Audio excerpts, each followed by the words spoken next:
This is Analog Spectrum. Get off my lawn, you little bastards. I'm going to call your mother.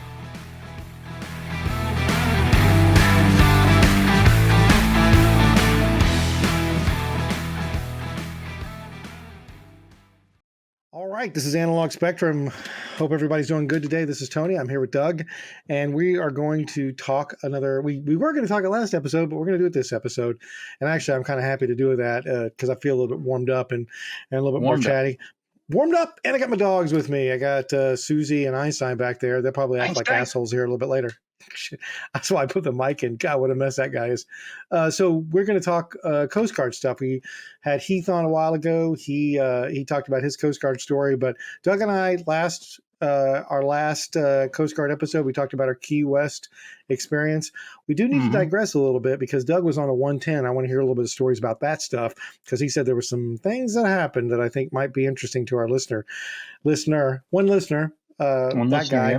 Our lady. I don't know how you identify. And then we're going to jump forward post Key West. We'll see how it goes. We may make this a two-parter. I think we had a lot to say. I know I have some stuff to say. Or we may just get about halfway through, so see where it goes. Who the hell knows? We may also digress into some other shit. Never. This may not be a Coast Guard episode at all. Who the fuck knows, bro? All right. So anyway, Coast Guard episode. We have an addendum. Tell me about the 110, bro. Remind me. I was on a 110. Shut the fuck up. No, I'm not kidding you. What?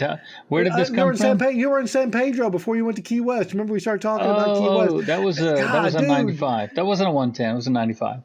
Sorry. It was a 90. You were on a 95? Yeah. Wow. That was like the point ships. Was a point something? Yeah, Point Camden. Yeah. Holy shit, bro. Okay. I'm like 110. What 110? Yeah. Anyway. Yeah. All right. At first I was like, because it's like you had gotten kicked in the head by a mule or something. No. I'm thinking like, 95. Did I go TAD on a 110 somewhere? What? I can't remember. Anyway. That very well could have happened. Yeah. Point Camden in San Pedro. Gosh, I don't even remember the years of that. That was, where the hell did that fit in? I think that was after Hawaii, before Key West. Right. Yes, it was. Yep. So San Pedro, Point Camden, it was, I was a second class cook. I was the only cook on the ship. I think there was like 7 or 8 people on the ship, maybe something like that. We'd typically go up for a week at a time. 6 days. Did a lot of search and rescue stuff around LA Harbor. I met the ship. Oh gosh, I was coming out of Hawaii, and when they send you. I guess there's coordination, but the ship doesn't wait for you, of course. So I get to San Pedro, and they tell me, oh yeah, the ship's underway. You're gonna have to meet them down in San Diego. So I pack up my crap, and they buy me a ticket, and I fly into San Diego and take a cab, meet the ship down at the pier, and I just remember I'm walking on board, checking in on my stuff, and the XO greets me, and whatever, grabs my orders, and I start to check in, and he says, hey, listen, get your stuff and get on board quick because we're getting underway. I'm like, oh man, I haven't had a chance to do anything, and he's like, there's a hurricane coming. So we're going to get underway and so we don't get caught in port with the hurricane. So for those who don't know, ships are much safer at sea than they are sitting at the dock, and they get bashed up against the pier and stuff during high winds and heavy seas. So they're safer out to sea. So anyway, off I go on this 95. My first 10 minutes I'm there, they start blowing the whistle for getting underway. And off we go. And holy crap, man, I got seasick like you cannot believe. And that thing bobbed around like a cork in a hurricane, man. It was rough. And we went up the coast to the Channel Islands, and we were trying to take refuge on like the leeward side of one of the islands. And god dang it, man, that was not good. The berthing compartment on a 95 is just in front of the galley, and in the middle of the room is a hatch, and that hatch leads to the sewage tank. Oh god. And And so as the ship's heaving and pitching and stuff, I don't know if something went wrong or if it just wasn't sealed well, but that shit smell was sewage smell was filling the berthing area. It was rough, dude. It was very, very rough. I was hugging the toilet for a couple days. But Yeah. Well, I tell you, I made a good friend on there though, the quartermaster, because he filled in for me and he was making lunch. That dude, I swear to God, you could flip that boat upside down 6 times and run it out to space, and he wouldn't get seasick. Man, this guy never got queasy. So good for him. But he filled in for me, made lunch a couple times. We ended up being buddies because of that. yeah, and I will tell you as far as like the sewage smell, I did like a couple TADs on older ships. Like I did a TAD on and this matter of fact, it might come up in the next when we're talking about post Key West. That this boat had been built like in 1938. It was a Navy boat, and man, the sewage system on that boat was always acting up, and you would go into the shower, the head and where the showers were, and there was always like like about a quarter inch of like gray water that was like this nasty sloshing around and shit. Just oh god, and it was just like it was. Yeah, they give you shower shoes in boot camp, and they're like, "Oh, it's to keep you from getting athlete's foot." No, it's to keep you from having to like wipe the shit out from underneath your toenails. Okay, it was. I would just rather I like a nice like platform shower shoe that had like a good tube. It was the nastiest shit ever, and even like all those boats had some sort of like if we can keep the crew out of their own shit like 80% of the time, that's a win. We're doing great. Yeah, we're doing great. Really good. But damn, we're talking about the black holes previously. They had the same stuff on there. You know what I mean? Yeah, it was difficult, but yeah. But anyway, yeah, that was an interesting tour of duty for me. That was a really developmental kind of a place for me in terms of like I learned a lot about leadership and mostly from the guys that were in charge of me. I learned a lot of good stuff, what to do, and I definitely learned a lot of shit not to do. Our CO was, God dang, man, he was a JO. He was a Lieutenant JG, and he was so freaking immature, man. We almost got into a fist fight once. You don't want to get into a fist fight with your CO. No. I imagine I'm glad. I can tell that you didn't because I didn't, met. Yeah, so you weren't. I've never been in the brig. So, but no, it was over. It's over a meal or something. Something happened, and he called me into his office and was yelling and screaming at me, and I don't even barely remember what it was about, but I just remember I was sitting in the chair and I could feel my fist was tensing up and like. Because he stood up and he was kicking his desk and stuff, and I'm thinking to myself like, this is a massive overreaction to something. So is this guy going to come jump on me or something? But anyway, that never happened. So, but I was getting ready. But it was I can't remember exactly. It was something about I didn't make lunch. It was a challenge on that ship because I did everything in the galley. So I had to go when we went to get food. I would go to the grocery store, just your regular old grocery store, and I would buy 3 baskets full of groceries. So I'd walk the aisles and fill up a basket, and I'd bring it up to one of the cashiers. Of course, they knew me at the time. So I'd park it and then go get another one, and I'd spend $1,200 at the grocery store and lug all this shit back in the government van, and then all the guys would come and help and unload it. And I think if I remember right, what the problem was is I would always tell these guys, like, I would buy them snacks, when I went to the grocery store, because as soon as they're unloading all the stores, they are just digging in, eating shit, of course. So I'd buy them snacks, and I would just tell them, like, here's your snacks. But these guys ravaged stuff, man. They like ate all the lunch meat, and it's typical, just like they just went through it. And I was like pissed. A frat house or something. Yeah. And so I didn't make lunch, I think, is what happened. I was pissed at those guys for that. And so the skipper flew off the handle. But I mean, anyway, he's the same guy, Tony, that we would be underway and he'd be up on the bridge. We'd be on a law enforcement detail somewhere. We're just looking for bad guys. And he's up on the bridge wing and he's like, hey, what if this button was a teleport button? And you could push it and it would go, and you would just teleport to where you wanted to be. And like the quartermasters and the seaman that's driving them, he's like, what? Yeah, I mean, yeah, it's just zero. Yeah, I had no respect for that guy. Shit crazy. What But if I? yeah, Yeah, uh, that'd be awesome. yeah, yeah. Thanks, Skipper. Great. But I did Again, learn. know your audience. You know. Yeah, exactly. But I learned that our lead engineer, was a great guy, man, and he taught me a lot. He's the one who told me I'm sure he got it from somewhere else, but he's the one who told me, like, give them enough rope, they'll hang themselves. Mm. So when you get problem people, just let them keep being a problem. They're eventually going to do something so stupid that they're going to write their own ticket out. So, and he was right. Mm. He was pretty good. But anyway, yeah. So we did a lot of cool stuff on that boat. We went out on the search and rescue call for John Denver when his plane went down. Wow. We didn't find him. One of the other ships did. We saw a plane crash. Zoomed over to the plane crash, and the frickin' harbor patrol beat us to it.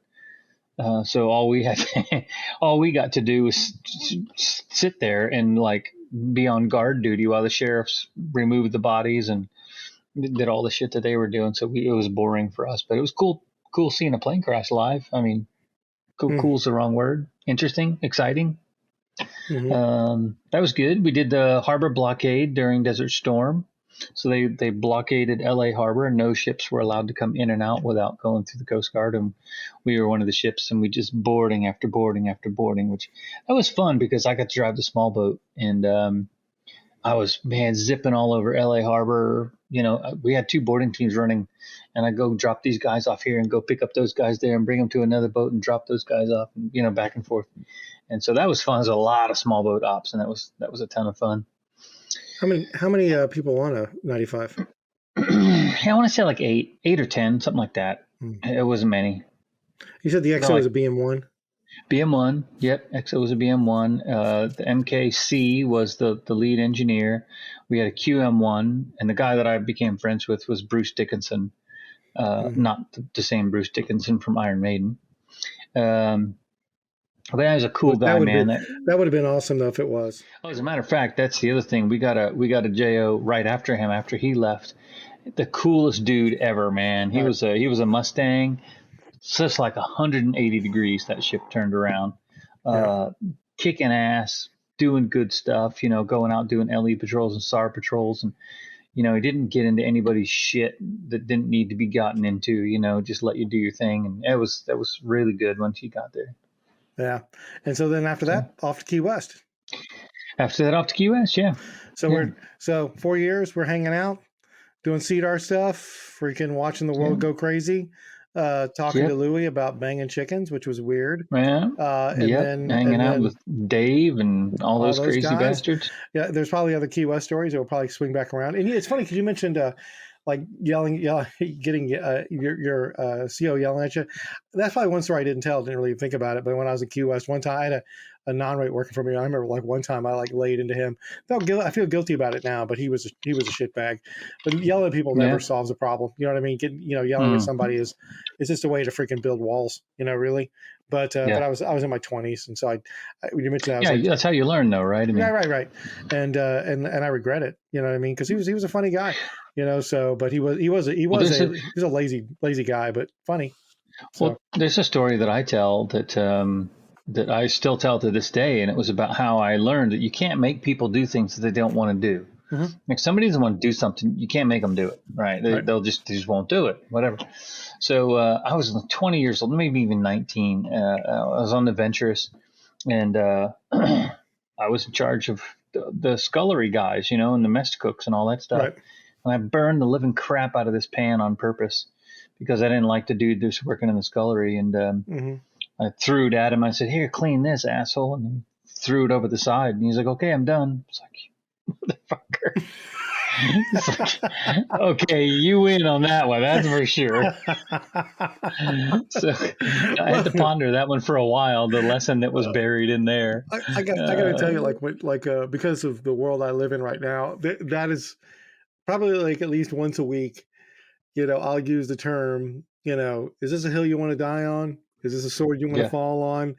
Yeah. immovable object, unstoppable force, these kinds of things, because this is not how you get business done. It's not how you get, Yeah. No, it's totally true. that whole the story you just told. It's like you were good to say, all right, you win, because shit just escalates. You know what I mean? It's Yeah. like Yeah. it Yeah. just does. Well, So yeah, because I mean, I realized quickly, like, not only did he win, now I'm one short a roasting pan now. So yeah, you know what I mean? Like, right, it's like, God damn it. yeah. So, So anyways, yeah. But I well, mean, like, that's the stuff that old guys like you and I know that young people still got to learn. yeah, and enough rope to hang yourself too, because there's Yeah. definitely because I can't really get into it too much, but there are definitely situations I'm in now where I'm kind of like, yeah, we'll just wait, Yeah. and when the opportunity presents itself, well, this will be over, Yeah. and Yeah. No, absolutely. yeah, Because forcing the issue a lot of times it just makes it worse, yeah, yeah, because you end up exposing either yourself or your organization to right, yeah. some If things you that you don't want to expose them to. well, even like and on that point, and probably get back around to this, like when I went to Virginia, that was with my first wife. That's the kind of shit that defined our relationship. It was like unhealthy tit for tat with a lot of it, Wow. and like where Ugh. we, yeah, but and you mentioned your first wife, being married to Shelley, Yeah. but yeah, so we'll kind of jump around here a little bit. I will tell you, and Doug and I have talked about this before.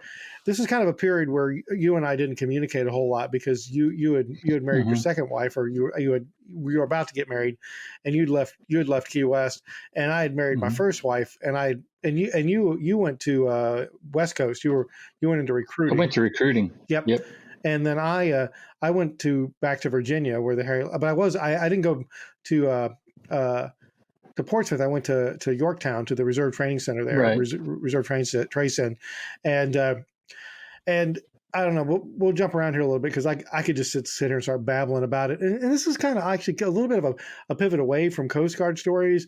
Hopefully this will be interesting, but I kind of had two lives up there, because I was married to my first wife, and you had mentioned earlier, or last one of the previous episodes, about how being married to Shelley was like chaos, and that really Mm. resonated with me, because I had my home life with my wife, and that was like if that never solidified, that relationship never became like, well, what had happened was I had met her in Key West, and and I thought we had a really strong relationship. We were I think Mm. felt we were really, we were really kind of meant for each other.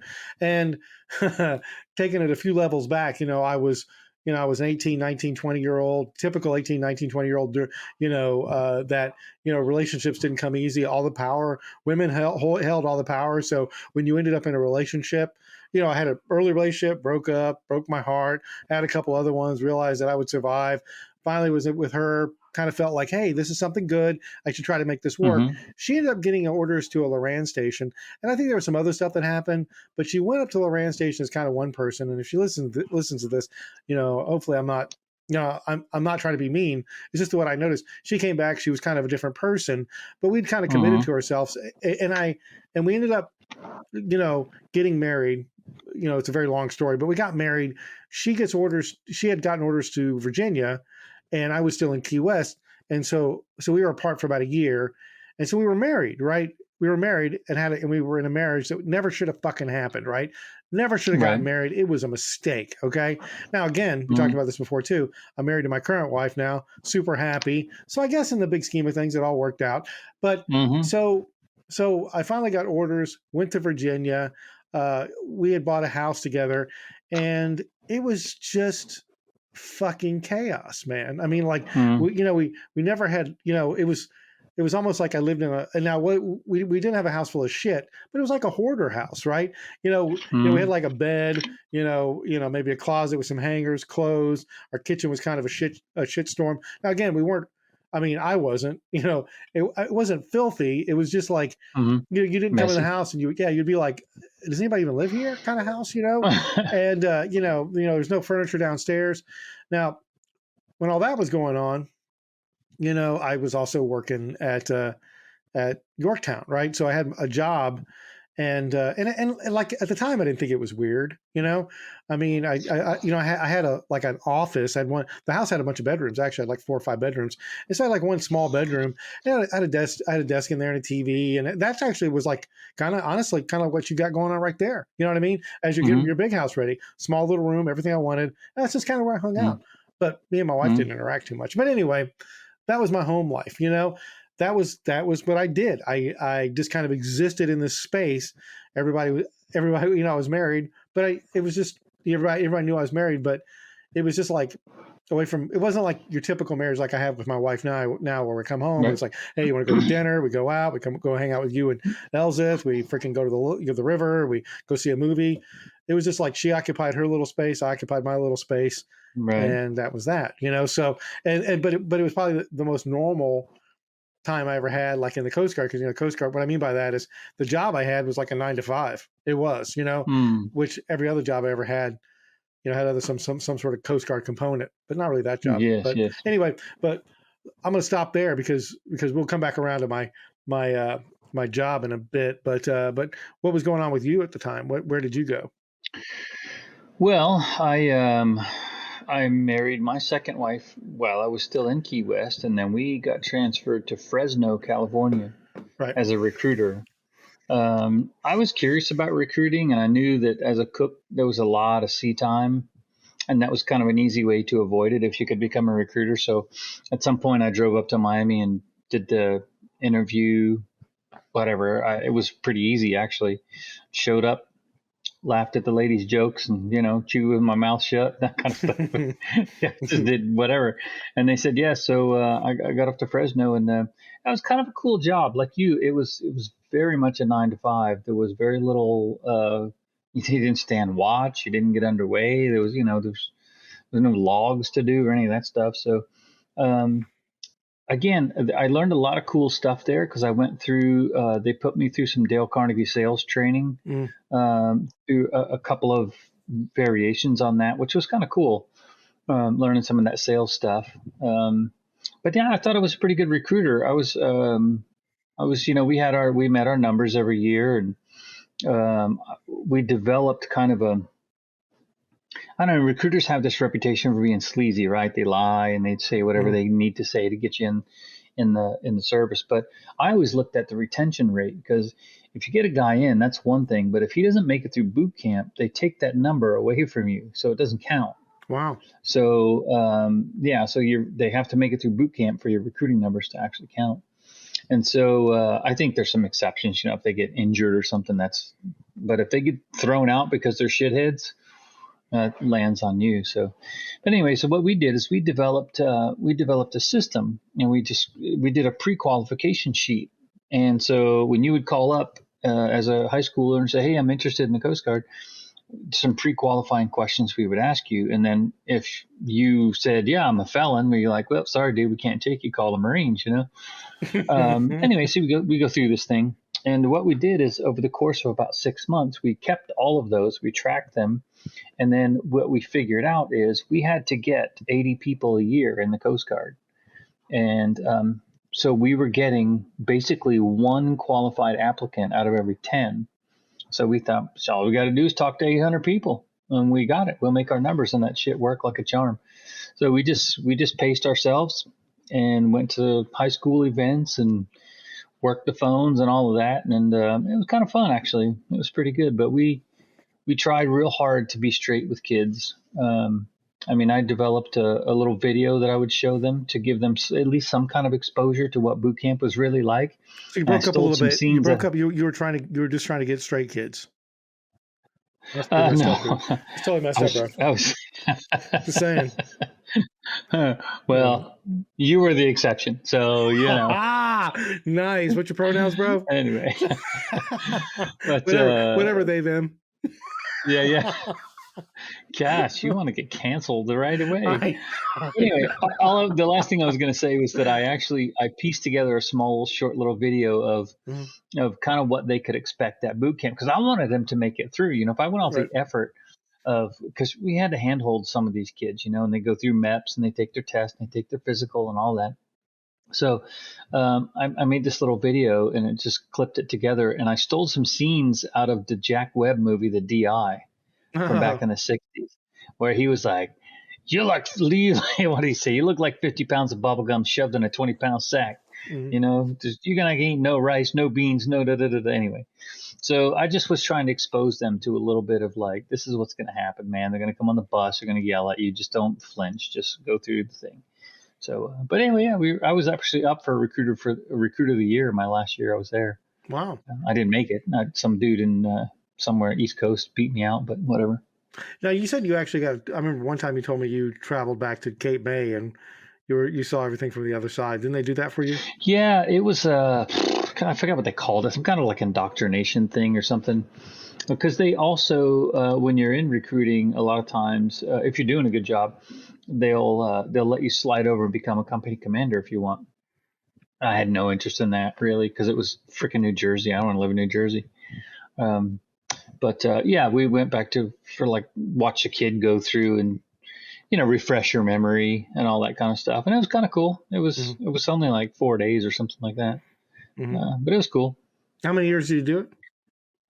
I was in recruiting for about 3.5 years or so, something like that. Yeah. And I was still married to Natasha at the time, and I wanted to get stationed on my second recruiting tour. I wanted to get stationed in Dover, Delaware, because they had MAC flights that hopped between there and England all the time, and she was English. And so I put in for it. And again, dude, I was up for recruiter of the year, and I thought, well, shit, man, I'm gonna, it's a shoe in. I don't care. I don't need to be like the recruiter in charge or whatever, just whatever. And yeah, it got political. I think somebody else was in line for that job that the people in recruiting wanted to have that job. Something didn't go right, didn't sound right. So I started pushing a little bit, and then they started pushing back. And you can't fight Uncle Sam, that's kind of thing. Mm-hmm. And so I was going to lose that fight for sure. So I went to it got ugly at the end of my recruiting tour.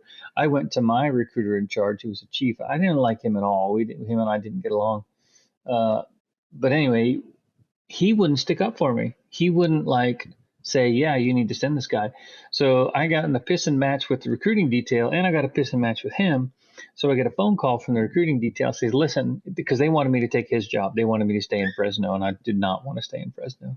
It's like the crime capital of California. It was anyway. And so anyway, yeah, they said, okay, if you don't take this job, we're gonna put you back into your rate, and that means you're gonna go to C. And I said, fine with me. So I happen to know the detailer, so I called him up and I said, hey man, these guys are screwing me. This is what they're doing to me. He goes, yeah, I've heard of this before. He said, where do you want to go? And I said, I don't know. He said, you're up for C duty, right? Because you're coming out of recruiting. I'm like, yeah, it's fine. Anyway, so he offered me the Eagle, and that's how I got on the Eagle. So I said, hell yeah, I'll take the Eagle in a heartbeat. So that's how I ended up there. And you went there as a chief, right? I did. Yep. I was up for promotion that's why they wanted me to stay in Fresno, because I was going to take over the chief's job there. I actually remember talking to you a little bit during that time.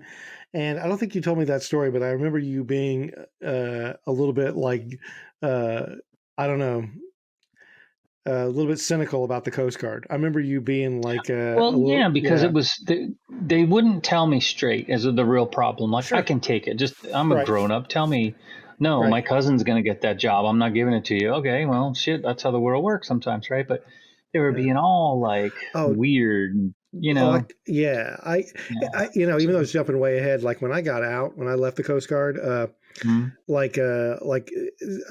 maybe we'll get to it during that time, because I was in 20 years or 21 years, 20 of it was great. The last year got fucking weird, man. Kind of like exactly what you're saying, and where. Because I ended up, and at the end of this tour we're talking about now, went to PA school, but so I was a PA, got my commission, seeing patients. I was working at a clinic. I got a job offer in the civilian world, and I was like, okay, I want to get out. So I submitted my paperwork for retirement, and it got it freaking they Cinderella liberty me. You know what I mean? They were like, oh, I don't know what happened to that. That's so crazy. I guess you can't retire now. And I was like, what in the hell? And so it's and that's what I really hate about the military anyway, is that as long as you're kind of moving in the direction that everybody needs you to move in or wants you to move in, everybody's pretty, communication works pretty well. But as soon Mm, as like you're like, okay, I need to go in a different direction, they'll shut that shit down. You know what I mean? They'll shut it yeah, down so where you're basically left in the dark. yeah, That's kind of what happened to me, but yeah, I totally yeah. get it, So I remember, yeah, so probably the Eagles. We'll move on. Probably be the next conversation. But so you mentioned you were still married to Natasha. Did she move to Connecticut with you, or did she already go back to Yeah, England? she Or? did. Yeah, yeah. So I remember driving into Fresno. I can't remember. I came from Key West, so we came across, probably across Interstate 10 and then up around LA and then over the Grapevine, Bakersfield, and up 99, Highway Right. 99 to Fresno. And I remember as we get, there's a sign, "Welcome to Fresno." Fresno's a shithole, man. It's, you ever been there? No. It's small town California, but it's in the Central Valley of California, which is Okay. all produce, all agriculture. Right. So there's a lot of migrants that come there and pick produce and stuff, So it's economically downtrodden. It's very much a poor town or whatever. Our recruiting area was pretty much the whole Central Valley. So we went from Bakersfield to Reading, all the way up to Reading. But we were driving into town and she was looking around and she literally started crying. She's like, well, where the hell did you bring me to? I don't know what she was thinking. That Beaches, LA, California. you know, Yeah. yeah, it's California. But anyway, it worked out good for her in the end because we ended up renting a house that was actually a horse ranch, and she was big into horses and stuff. So she got to train horses and all of that sort of stuff. And when Andrew was born there, and probably the first 6 months of his life, he was in a stroller out at the horse pasture. So Yeah, I that's remember that about yeah, her that now. was She was a big horse freak. So yeah, still is, as far as I know. yeah. But yeah, so for me, like I mentioned, I think the big thing with me after I left Key West, of course, I was married now, and I was now obligated to be an adult, and I didn't really want to be an adult. Like there was a lot of that going on. So I owned a house, had a mortgage, and was paying bills. I started getting OCD to pay bills and all that kind of stuff. This is pre everything coming out of your bank account, writing checks. Mm-hmm. You know, internet. I think the internet. No, you know what? Honestly, I'm thinking now. It's funny because now, you're putting. I put things that happen in the Coast Guard in the context of life, right? So I Mm-hmm. actually remember, like again, I had this little space in my house, and I don't want people to think that was some sort of like hermit. I wasn't. I mean, that's where I lived. That's where I watched TV. Go downstairs, make beans and rice, go back, eat, and then go to work, And I just remember that was like, big into computers, big into computer games, and that was when the internet started. I remember, AOL and Netflix or Mm-hmm. not Netflix, Netscape and all that had first started coming That's together. good. Yes. So yeah, dial-up modems and the whole 9 yards. But anyway, so I worked up at Yorktown. Yorktown is a beautiful base. Anybody listening right now, at least it was at the time, Mm-hmm. it's actually on the battlefields of Yorktown. So you had to drive. So I was living in Newport News, and I really actually, it's weird. I would like to go back there and check it out because, like if I had to give Newport News a letter grade for just pick a thing like restaurants, traffic, commutes, environment, it would just be like B's. Everything would be a B. There was nothing Mm-hmm. that was an A, very little that was a Mm-hmm. C. Everything was just nice. It was just a nice Okay. weather was great, that kind of stuff. The house I lived in, was always it was always in disrepair and about ready to fall apart, but whatever. And so I'd get up every morning and I had a Saturn and I'd drive my ass Huh. up I to the remember that battlefield. Saturn. Yeah. Took pretty good care of it. Drove to the battlefield, go to base. And so things that happened there, like the individual I mentioned during the pre-Key West when I went to A school, the PA worked there, Andy Alobre. To this day, he was the guy that I was like, I want to be like that guy. And it's so weird because now, because I work in PA education, and now when people apply, I'm always like, I'm always hypercritical of like their letters and all this kind of shit. Why do you want to be a PA? Blah, blah, blah. Dude, it was just like, I want to be cool like that fucking guy. You know what I mean? That was it. That was the reason I wanted to be a PA. Was it because you want to give back to society and you want to work with the marginalized individuals? Fuck no, I didn't take any of that stuff. I just wanted to make more money. I wanted to be an officer. I want to be like him because he's cool. That was what I fucking wanted. Okay. And when I wrote my letter, simple's better. Yeah. When I wrote my letter, I was like, what am I going to fucking say? I just wrote a bunch of garbage, and I got to, and that's a whole nother story, which we'll get to towards the end. But I had a couple really good friends. There's this one guy I worked there. God, I'm friends with him on Facebook. I'd love for him to listen to this. His name's Dan. Dan, I'm going to forward this to you because I'm going to talk about you. That was a great guy. He was just a great guy. And he ended up getting a raw deal by the Coast Guard, I think. And I'm not going to get into his personal shit, but he ended up getting discharged. But funny fucking guy. One of my favorite stories is if this was a clinic, right? We had a Dr. Brissell and Andy, right? And so one time this patient came in, and he had chest pain, right? And so we're kind of freaking out a little bit. So, Dr. Brissell comes in and says, Braswell, I can't remember, something like that. Brissell. Anyway, he goes, call 911. Let's go and get the ambulance here. But while we're waiting for the ambulance to come, go ahead and get an EKG, start him on oxygen, get his blood, get his vitals. And so me and Dan were back there. We're kind of like, oh shit, And so I'm looking around for stuff. And Dan was kind of a big guy. He's a bodybuilder, right? And so he was trying to get some stuff from underneath the counter, and I was leaning over him, and I grabbed these two cabinets, and I pulled the cabinets open, and I was like, oh fucking nope, nothing's in there. And I go over to get the EKG machine, and while Dan is down, he comes up, and like freaking just nails his fucking head on one of those open cabinets, man. Boom! I mean, like, boom! And I mean, probably the person in the office on the other side of the wall was like, boom. And so he's like, oh! And he grabs his head, and he's like, oh!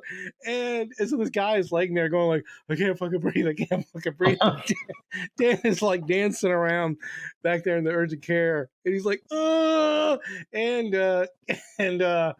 And I go, oh shit! And I go, Dan, are you okay? And he looks at me, and like this trickle of blood like runs down his face and across his. And I go, you okay? And he goes, I think my eyes are watering. And I was like, that shit fucked him up. Anyway, water and blood. It's like shit. But his eyes were watering a little bit. Yeah, you're right, but it's mostly blood. So. But Dan and I would hang out all the time. That was like the person that we hung out with. We play. We at the time we got big into like collectible card games. We were doing that and collecting comics and whatnot. But yeah. So that was going on. It was like the very first place I ever got my like ass chewed by a chief. I won't name names. As a matter of fact, the chief up there had since passed away. Him I communicated after I was stationed there, and he was a fine individual. Matter of fact, what he chewed me out for, I probably had it coming. But kind of like we were saying before, it probably could have been like, hey, dude, don't fucking be an idiot. Don't do that anymore. And what it was, he was giving tours to some high muckety mucks, right? And I went up to him while he was giving a tour and asked him a question. I was like, hey, I got some books back here. What do you want me to do with them? And he pulled me aside later, and he basically just ripped me a new one. He's like, when I'm with an official party, don't be asking me questions. Just you dumb son of a bitch. And I was like, oh shit. Right. And it pissed me off at the time, but maybe I probably had it. Well, that's the only way those guys knew how to do stuff, right? I mean, that's the generation. My father's like that. Same thing. Yeah. He thinks that's effective, and I'm like. Yeah, it doesn't work well for me. And you're right. Like now, I'm like, yeah, I shouldn't have done that. But I never after that. I never respected the guy while I was there. The whole rest of the time, I was like, he's a jerk. I don't care. And his replacement, Woody, him and I are still real good friends. I mean, we're I like to say we're good friends. We're Facebook friends, but we do communicate with each other on Facebook. But the other chief up there, he was great. And like I got real big into like practical jokes while I was up there. And these are like the practical jokes that like we were saying, they would escalate. We had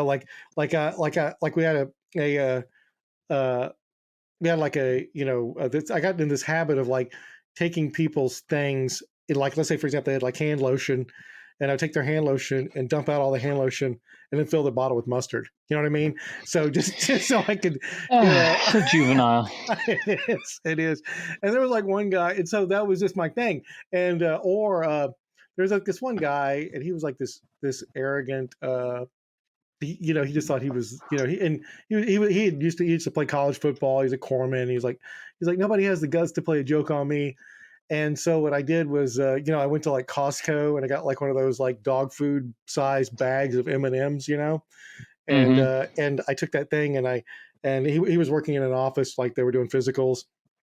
And so what I did was, I put it on top of a piece of first I put it on top of a piece of poster board and I just cut it so where there was no bottom in it, so I laid it on his and so he can put a big bow on it like it was a gift, and I slid the cardboard out. And so then when became it, he picked it up and like M&Ms just fucking went everywhere, and I just thought that was funny as hell. But that was a big thing, replacing things, making things fall out. Yes, it was like and also I would so now that I'm thinking about it, some of the shit was pretty funny. I would take like the very large medicine bottles, the ones that have like, you can hold like 1 million pills. And Sean, if you're listening, I think one time I took one of those very large bottles and I just cut the bottom out of it so there was nothing in it, and Sean worked in the pharmacy, and I like filled it with Tylenol and then again just put it down and slid the bottom out, just put it right there in the pharmacy window, so sooner or later he'd come and pick it up. And so hey man, Tylenol everywhere. There's a theme here. Yeah. It's like you watched too much Mr. Green Jeans when you were little. With the ping pong balls, I talked about like how you had the past history of the kidnapping, and you had told me that story. Yeah, right. The teddy bear. Yeah. Yeah. So when I was up there was Pam. Was the lab tech, and she had this little goofy on top of her computer, right? And so Ron Petty, if you're listening, he was like, I told him the story, and he's like, man, that's freaking great ass. That's a fucking funny, man. Let's do that. And I'm like, yeah, it's funny. And so kidnapping is on. So we kidnapped it, and and there I am sitting in my office at home with a bunch of magazines, cutting out letters. I probably spent like a good 3 or 4 hours, if you want to see Goofy again, doing the ransom note. Yeah. And we had a Polaroid in the clinic, and one of the guys I worked with had I contacted the LEDEC guys, and I was like, can I borrow a fake gun? And so I had little Goofy with the blindfold on. I held up a newspaper and held the fake bread up to his head. Yeah. Took a picture, left that. And she was kind of playing along, and everybody was kind of laughing about it, but she was like, I don't give a shit. Right. And so this Goofy was actually but she didn't be like, I don't give a crap, and keep it, But this Goofy was actually something that, it wasn't Goofy. It was the dog, Mickey's dog, Pluto. Pluto. Right? Yeah, it's Pluto. Yeah, and but I guess McDonald's or Burger King or something like that actually had given those away with a Happy Meals or whatever, or kids meals, right? And so Ron's kid had one, right? And so he took it and he freaking cut that thing up, okay? And then he like glued chunks of it to a piece of paper, and then he like pricked his finger and wrote in blood on the paper, like, this is what happens when you don't. So he basically like such a terrible mother. He took it to like the next level.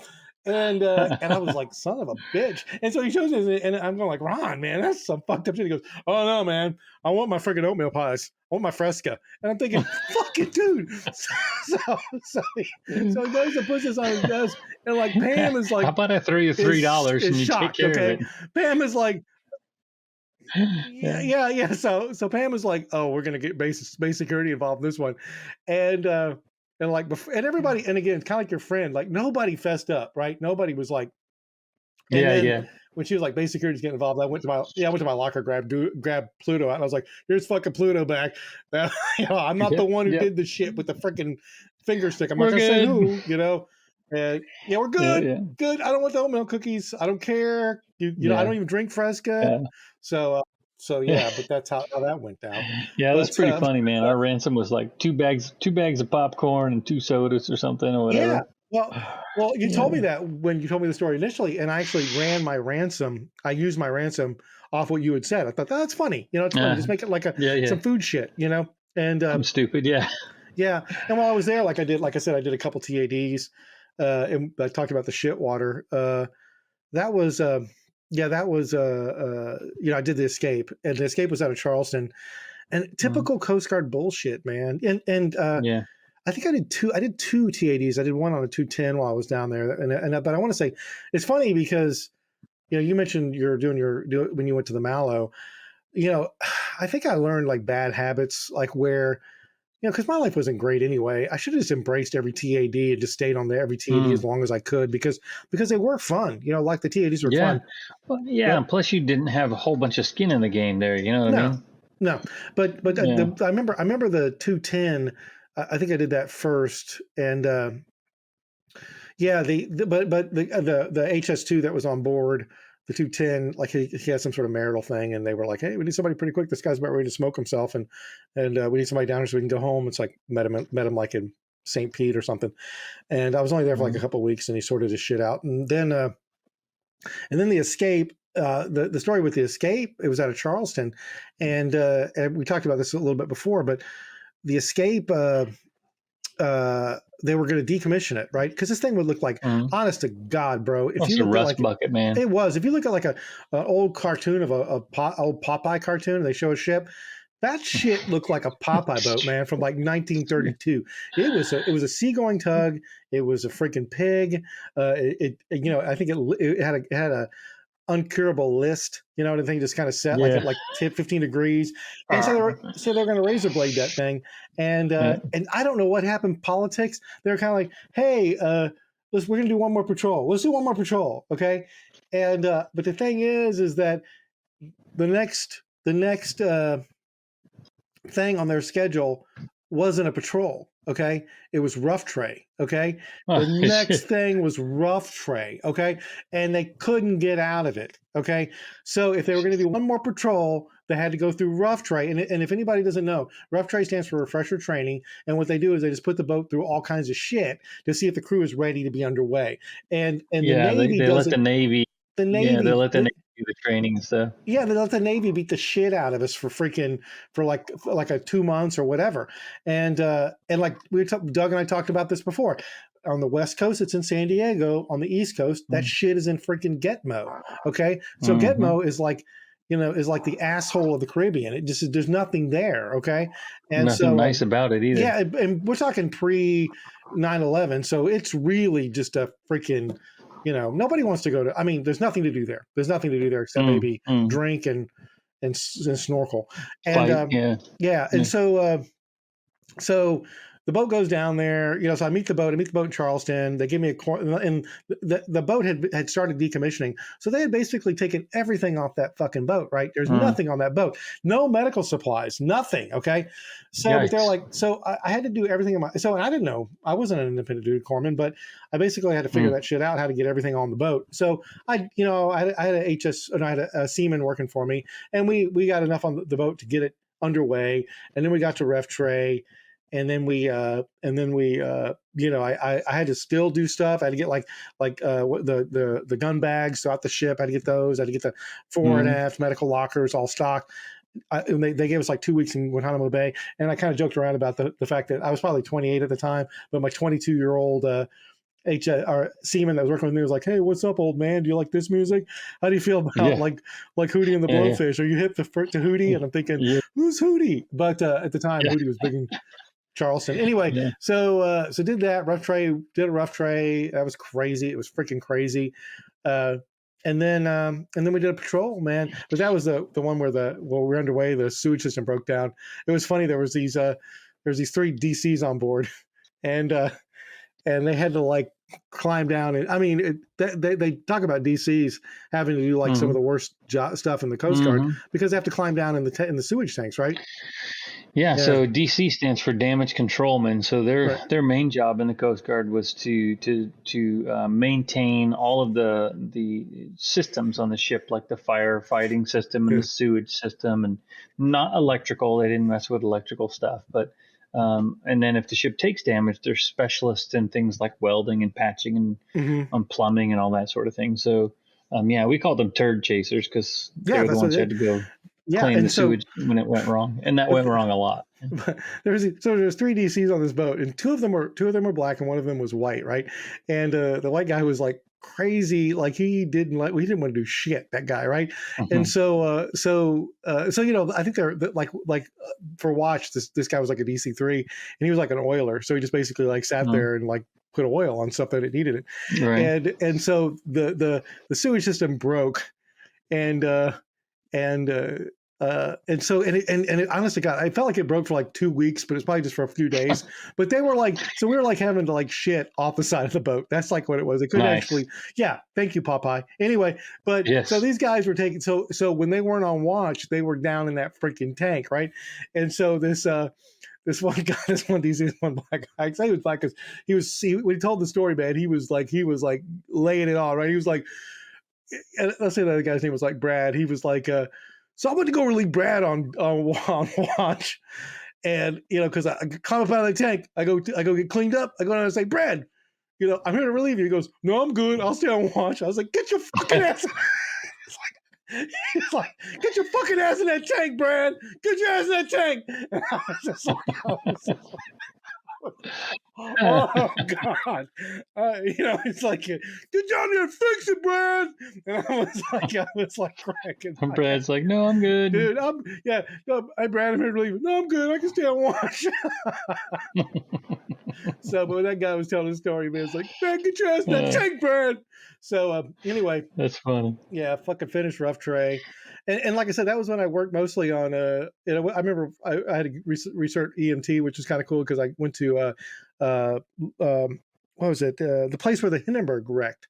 That was another place I Oh, went. wow. Yeah, Lake it's up Lakehurst, I think it is, up in Jersey. That was crazy, a big Mhm. Navy base, but Mm. yeah, there's Mm. all kinds of evidence of where they left. They kind of kept it like the field where the Hindenburg crashed and burned is still Wow. like, yeah. But anyway, so I did all Didn't my know that. yeah. So I did all my classes for PA, and then the stars fucking lined up for me, man. I mean, Mm. like I did all the prerequisites, and Andy had actually left. He had retired. He retired early at 15. They let him out early. I mean, there was a early Wow. retirement. He was like, I'm out. Which at the time I thought, well, 15 years is a long time, but it's not. And Yeah. interestingly, I don't think at the time I really kind of considered him like a mentor, but I don't think we're that far apart in age, to be honest with you. But Mm. anyway, he was replaced by Larry Washburn, and occasionally there was Otilio Ramos, which is another PA that came up there every now and again from the Atlantic office, whatever you call it, MLC Lant, and Mm.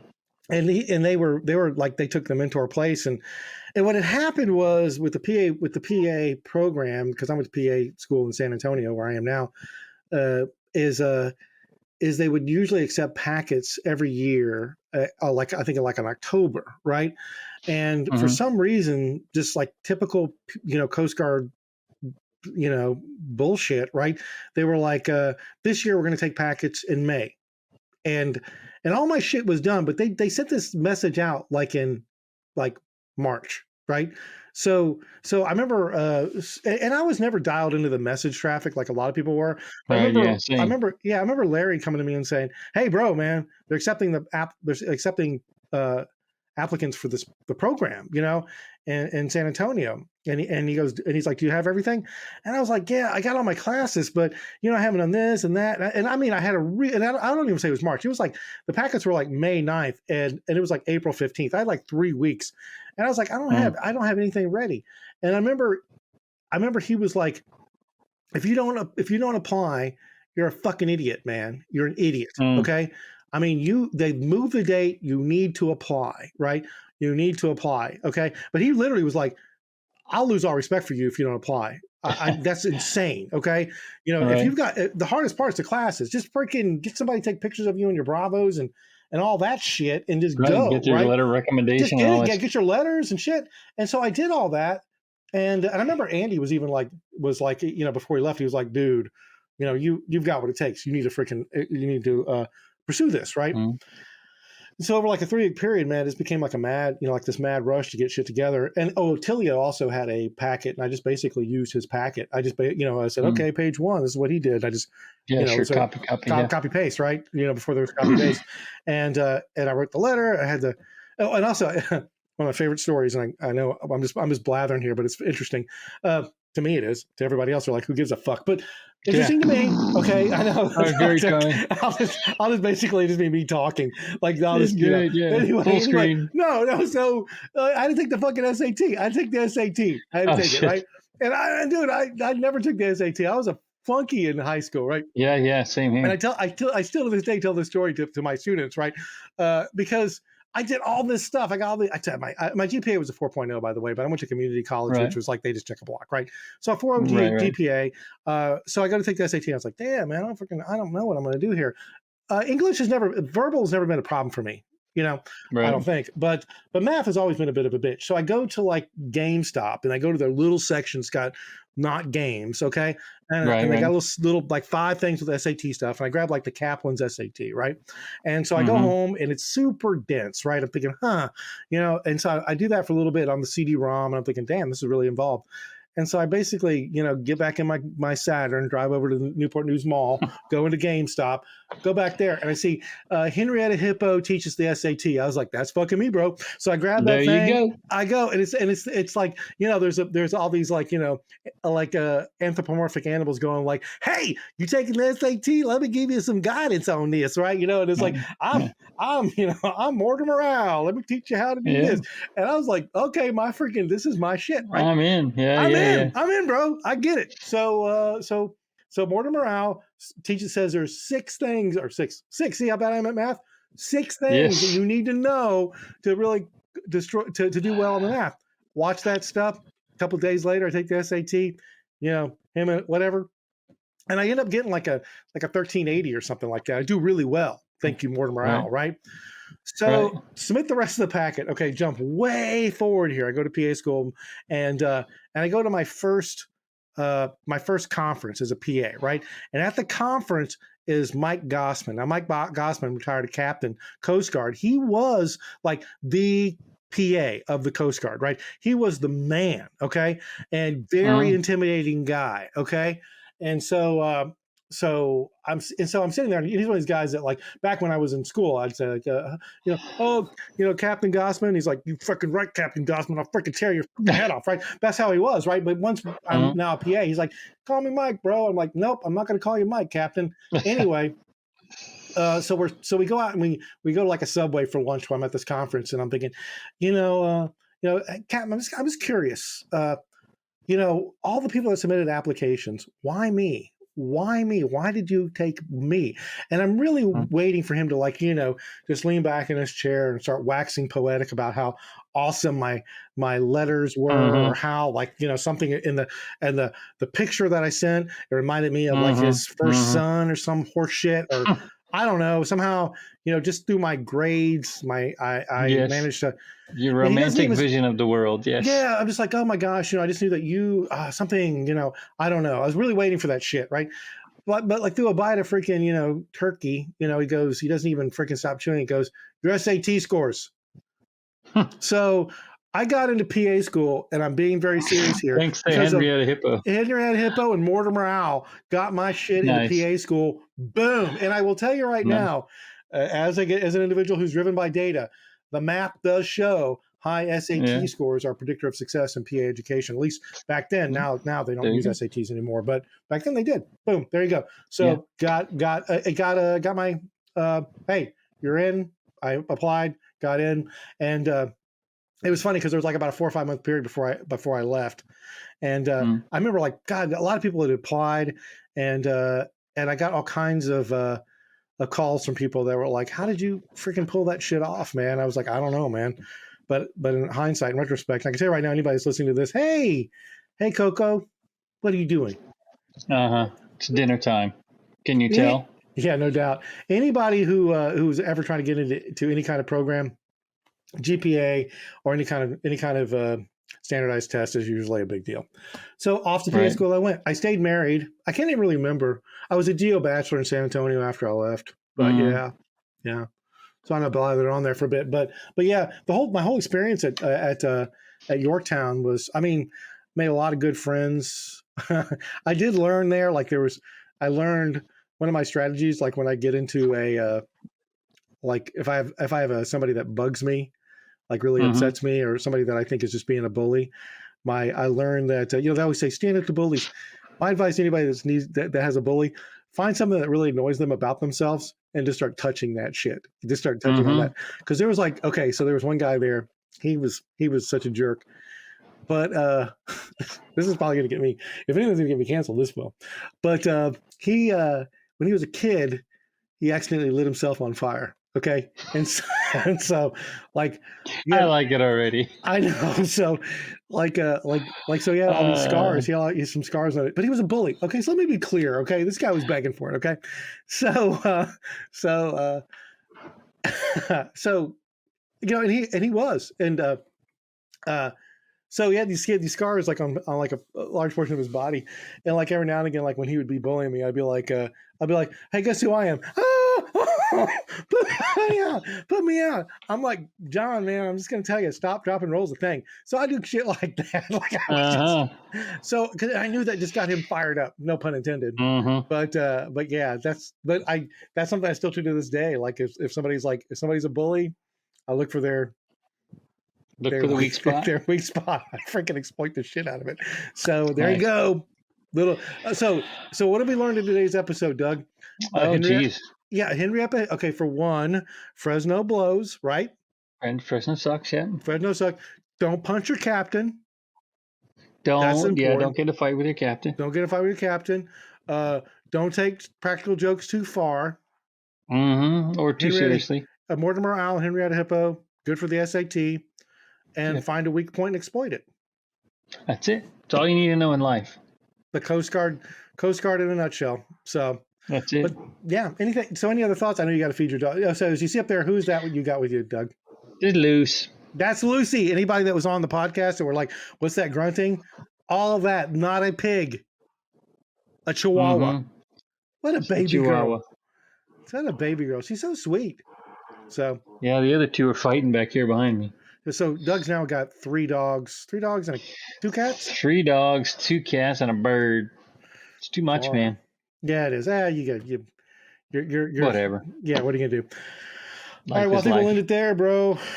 So okay. Well, more Coast Guard regalia. Yeah, I think next time where did you go from recruiting? Oh, the Eagle. Oh, next Coast Guard story. Some good Eagle stories. That's actually okay. So these 2 stories have been kind of like maybe not quite. They were a little bit tangential to Coast Guard because they were very, very like not underway, not small boat, not law enforcement. We weren't dropping buoys in the water. We weren't having sex with farm animals. Right. But hearing about it. Yeah, but next when we get back, I don't ever really. Well, no, that's not true. I do actually get back into the Coast Guard, but not till the very last. You went to Seattle, right? I did. I also got underway again, which is a great story. But I got some good stories from the Eagle to tell you. Just remind me to tell you about my Chiefs initiation. Oh, I was actually going to ask about that because I know that's a thing, but not today. It's a thing. Not today. Yeah, it is a thing. Yeah, we'll do it next time. Yeah. Yes, I like that. All right, everybody. Well, thank you again for listening, and. I know Coast Guard stories. Next time around, hey, do me a favor. For one, like, share, subscribe. I'm not going to put an outro on this one. Like, share, subscribe. Send me emails, and if you want to be on the show, especially if you're a coastie, go ahead and email me. There's some people out there that I know have talked to me. I'm probably going to reach out to you, and maybe we can have you on here to tell us about your experiences. But otherwise, thanks again for listening, and we'll talk again soon. Yep. See ya later.